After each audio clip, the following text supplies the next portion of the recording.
کبھی ایک چھوٹے سے گاؤں میں ایک کسان رہتا تھا جس کا نام رامو تھا۔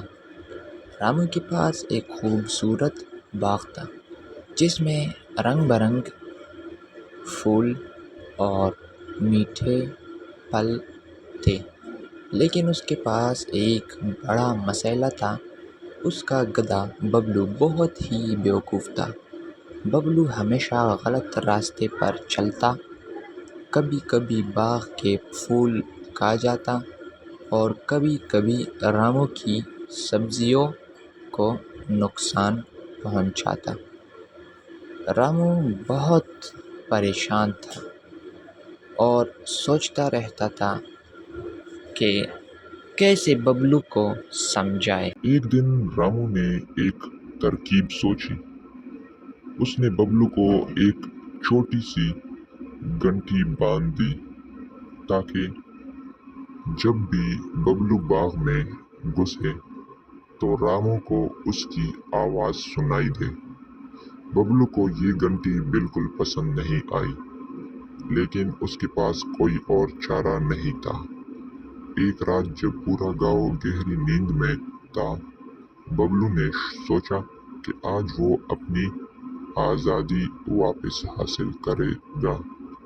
اس نے چپکے سے گھنٹی کو کھولنے کی کوشش کی مگر ناکام رہا۔ آخرکار اس نے فیصلہ کیا کہ وہ گھنٹی کے ساتھ ہی باغ میں جائے گا۔ جب ببلو باغ میں پہنچا تو اچانک ایک عجیب سی روشنی چمکی۔ ببلو کی آنکھیں چمک اٹھی اور اس نے دیکھا کہ باغ میں ایک جادوگرنی کھڑی تھی۔ جادوگرنی نے کہا، تمہیں یہاں کیا کام کرنا ہے بیوقوف گدھے؟ ببلو نے ہچکچاتے ہوئے جواب دیا، میں یہاں باغ کے پھول اور سبزیاں کھانے آیا ہوں۔ جادوگرنی نے مسکراتے ہوئے کہا، تم واقعی بیوقوف ہو، یہ باغ جادوئی ہے اور یہاں کی ہر چیز جادوئی طاقت رکھتی ہے۔ اگر تم نے یہاں کچھ کھایا تو تمہیں سخت سزا ملے گی۔ ببلو خوفزدہ ہو گیا اور واپس جانے لگا، لیکن جادوگرنی نے اسے روک لیا۔ رکو، اس نے کہا، تمہیں اپنی بیوقوفی کو سمجھنا ہوگا اور اس کا حل نکالنا ہوگا۔ جادوگرنی نے ببلو کو ایک جادوئی گلاب دیا اور کہا، یہ گلاب تمہیں عقل دے گا، لیکن اس کے لیے تمہیں ایک مشکل کام کرنا ہوگا۔ تمہیں گاؤں کے سب سے بڑے پہاڑ پر چڑھنا ہوگا اور وہاں سے ایک جادوئی چشمے کا پانی۔ ببلو نے ہمت کرتے ہوئے سفر شروع کیا۔ راستے میں اسے بہت سی مشکلات کا سامنا کرنا پڑا، لیکن اس نے ہمت نہیں ہاری۔ آخرکار وہ پہاڑ کی چوٹی پر پہنچا اور جادوئی چشمے کا پانی لے کر واپس آیا۔